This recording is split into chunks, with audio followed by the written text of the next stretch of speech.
عزیز ہمارا گزارا نہیں حضور کے بغیر. لوگ اصل میں نا ہمارا مسئلہ نہیں سمجھتے، ہمارا مسئلہ کچھ اور ہے. لوگ ہمیں نا بلا وجہ پریشان کرتے ہیں، کبھی جھنڈے سے، کبھی ڈنڈے سے، کبھی جھنڈی سے، کبھی کسی شے سے، کبھی کسی شے سے. کبھی کہتے ہیں وہ نعت اونچی پڑھ لی، کبھی کہتے ہیں سلام اونچا پڑھ لیا، کبھی کہتے ہیں وہ جھنڈیاں لگا دیں. میں نے کہا آپ کی بات بھی ٹھیک ہے، پر ہمارا مسئلہ تو سمجھو نا. ہمارا گزارا نہیں نا بھائی. جو کسے دا عاشق ہووے او گل اسے دی، 100 مکر بہانے کر کے. میں پوچھے میاں صاحب نو مزار تے جا کے کہ مکر کرنے ٹھیک نے؟ تساں آکھیا نا مکر کردا ہے تے حضور ٹھیک نے. تے مینوں لگدا ہے کہ پولا جان دے سے پئے کہ سونا راضی کرنا ہوئے تے موڑ ٹھیک نے. حضور نے ایک دن کہا تھا، حضرت ابو سعید خدری نے کہا یا رسول اللہ، آپ قرآن پاک کی تلاوت کر رہے تھے، قرآن پاک بڑا سونا پڑھتے تھے نا. تو نبی کریم نے سن لیا. اب کیا کریں، دلیل دیں گے تو بات مضبوط ہو جائے گی. حضور نے سن لیا تو بعد میں فرمایا ابو سعید تو بڑا سونا قرآن پڑھتا ہے. رب کے علاوہ کسی کو دکھا کے عبادت کرنی جائز ہے؟ حضرت ابو سعید خدری کہنے لگے سن رہے ہیں، مجھے پتہ نہیں تھا آپ سن رہے ہیں، ورنہ میں نے تو اور بنا کے پڑھنا تھا.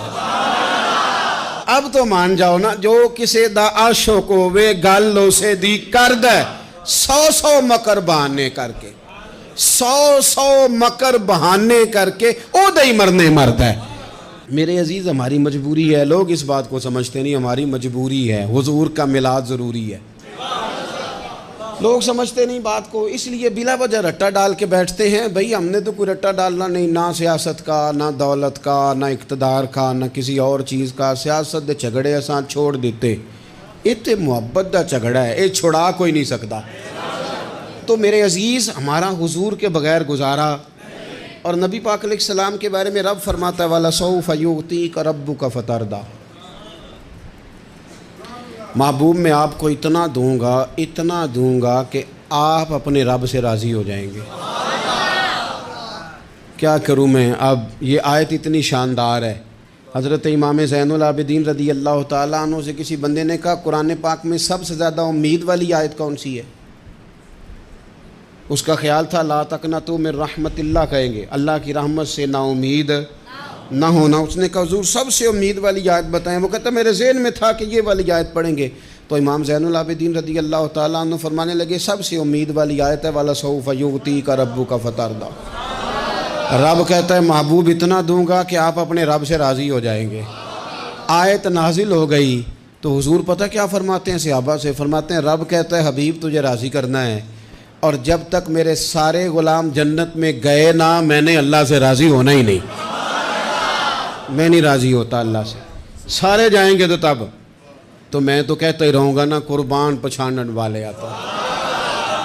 او گل جان گئے پر گل کھول دے، او گل کھول دے نہیں. پتہ چل گیا بات کا. حضور کے بغیر گزارا، حضور کے بغیر کوئی چارہ ہی نہیں. اور خود حضور کیا فرماتے ہیں، یہ سنن ابن ماجہ ہے. میرے رسول پاک صلی اللہ تعالیٰ علیہ وسلم ارشاد فرماتے ہیں، حدیث کے راوی حضرت ابو موسیٰ اشعری رضی اللہ تعالیٰ عنہ، حضور فرماتے ہیں کہ اللہ نے مجھے اختیار دیا.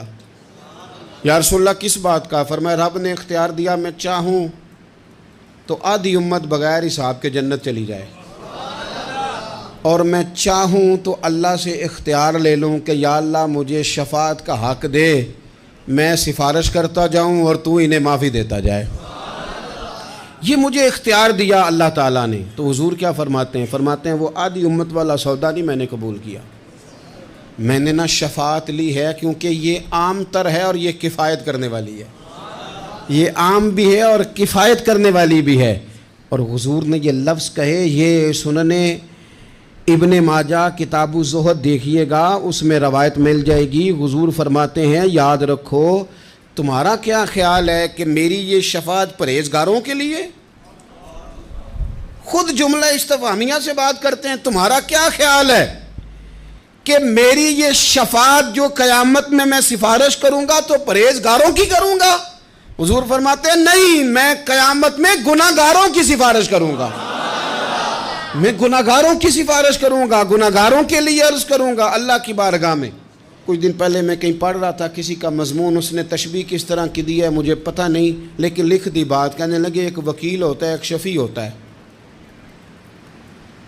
ایک وکیل ہوتا ہے، ایک حضور وکیل نہیں ہمارے، حضور ہمارے شفیع ہیں، شفاعت کرنے والے ہیں۔ وکیل یہ کہتا ہے جج صاحب سے کہ یہ جس کا میں وکیل ہوں نا، اس نے نا غلطی کوئی نہیں کی، اسے معاف کر دیں۔ وکیل یوں بحث کرتا ہے، کہتا ہے اس نے کیا ہی نہیں، جرم معاف کریں۔ اور جو شفیع ہوتا ہے نا، وہ کہتا ہے مالک اس نے سارے کیے، تو میرے آنے کی لاج رکھ اور اسے معاف کر دے۔ یہ وکیل اور شفیع کا یہ فرق ہوتا ہے کہ شفیع کہتا ہے سونیا سارے کیے ہیں، بڑے بڑے پاپ کیے ہیں، پر میں جو آ گیا ہوں تو مہربانی کرنا معافی دے دے۔ میرے عزیز، حضور کے بغیر کہیں بھی گزارا نہیں ہے۔ ہم نے نا جب یہ بات سمجھ لی، اور پتہ ہے نبی کریم صلی اللہ علیہ وسلم نے آگے بڑھ کے خود بھی کئی مقامات پر اس بات کو کھول کر مختلف انداز میں بیان کیا۔ حضرت عبداللہ ابن عباس رضی اللہ تعالیٰ عنہ کی روایت آپ دیکھ لیں، یہ آپ کو مستدرک میں ملے گی۔ حضور صلی اللہ علیہ وسلم فرماتے ہیں قیامت کے دن اللہ تعالیٰ انبیاء کے لیے نور کے ممبر بچھائے گا، ہر نبی ممبر پہ بیٹھ جائے گا، ہر پیغمبر علیہ السلام اپنے ممبر پہ جلوہ فروز ہو جائیں گے، ہر پیغمبر۔ لیکن حضور فرماتے ہیں میرا ممبر خالی ہوگا۔ یا رسول اللہ صلی اللہ تعالیٰ علیہ وسلم، آپ کا ممبر کیوں خالی ہوگا؟ حضور فرماتے ہیں میں ممبر چھوڑ کے رب کی بارگاہ میں کھڑا ہو جاؤں گا، اور اس ڈر سے کھڑا ہو جاؤں گا کہیں ایسا نہ ہو کہ میں جنت میں چلا جاؤں اور میری امت رہ جائے۔ میں اپنی امت کی سفارش کروں گا، رب میری امت کی سفارش قبول کرے گا۔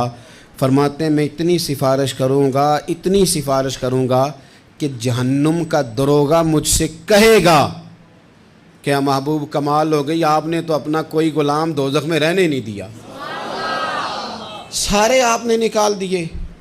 کسی شاعر نے بڑی خوب بات کی تھی، اس نے کہا تھا کہ یاد رکھو قیامت کا جو دن ہے نا، یہ قیامت کا دن دراصل ہمارا وقت ہوگا خاص، جب ہم نبی پاک صلی اللہ علیہ وسلم کی بارگاہ میں جائیں گے تو ہمیں سمجھ آ جائے گی کہ دنیا میں ہم نے کئی دوستیاں لگائی تھیں پر جھوٹی لگا بیٹھے، ایک دوستی سچی ہے جو مدینے والے کی ہے۔ وہ کہتے ہیں محمد بوٹیا جھوٹا ہی جاگ سارا، اے سچیاں مدینے والے دیاں یاریاں، سچیاں مدینے والے دیاں۔ تو نبی پاک صلی اللہ علیہ وسلم کے بغیر نہ دنیا میں گزارا ہے، نہ قبر میں گزارا ہے، نہ آخرت میں گزارا ہے۔ اب ایک سبق ہے، وہ سبق بھی آپ نے ضرور یاد کرنا ہے۔ جس شخصیت کے بغیر ہمارا گزارا نہیں، نہ قبر میں، نہ حشر میں، نہ پل صراط پہ، نہ میزان عمل میں، نہ حوض کوثر پہ، تو ہمارا ان کے بغیر دنیا داری میں گزارا کیسے ہو جاتا ہے؟ ہمارا تجارت بھی حضور سے سیکھیں، گھرداری بھی حضور سے سیکھیں، شادی بیاہ کے طریقے بھی حضور سے سیکھیں۔ جب گزارا نہیں حضور کے بغیر تو پھر زندگی کے سارے سلیقے حضور سے سیکھیں، پھر ادھر ادھر جانے کی ضرورت ہے۔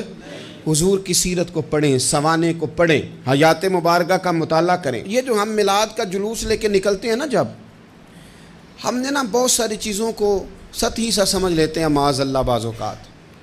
یہ جب ہم میدان میں نکلتے ہیں نا، میلاد کے جلوس میں حضور کے نام کا نعرہ لگاتے ہیں، تو ہم نا للکارتے ہیں اس نظام کو جو نظام حضور سے پہلے تھا۔ امیر غریب کی تقسیم تھی، ذات برادری کی تقسیم تھی، چھوٹے بڑے کی تقسیم تھی، گورے کالے کی تقسیم تھی۔ ہم جب میدان میں نکل کے نعرہ لگاتے ہیں تو ہم اس نظام کو للکارتے ہیں، ہم کہتے ہیں وہ نظام نہیں چلے گا، اب حضور کا میلاد ہو گیا ہے۔ اب نظام وہ ہے کہ جس پلیٹ میں ابو بکر صدیق کھانا کھائیں گے اسی میں بلال حبشی بھی کھائیں گے۔ اب نظام وہ ہے کہ اگر غریب آدمی جرم کرے گا تو سزا ملے گی، تو اگر گورنر کا بیٹا جرم کرے گا تو سزا اسے بھی ملے گی۔ اب حضور کا نظام آ گیا، ہم اس نظام کی طرف بڑھتے ہیں۔ اپنے آپ کو حضور کے قدموں کی طرف مائل کریں۔ میلاد صرف 1 سے 12 ربیع الاول تک نہیں، میلاد سارا سال ہے، ذکر میلاد سارا سال ہے، میلاد کی محافل سارا، اور میلاد صرف مسجد میں نہیں، گھر میں بھی ذکر میلاد، دکان میں بھی ذکر میلاد۔ ذکر میلاد سے مراد حضور کی تعریفیں، نبی پاک کی شانیں، حضور کی باتیں، آ میرے دل آمنہ کے لال کی باتیں کریں، چہرہ والشمس کے اجلال کی باتیں کریں، اپنی طبیعتیں حضور کے ساتھ لگائیں، اپنے آپ کو حضور کے قدموں سے وابستہ کریں۔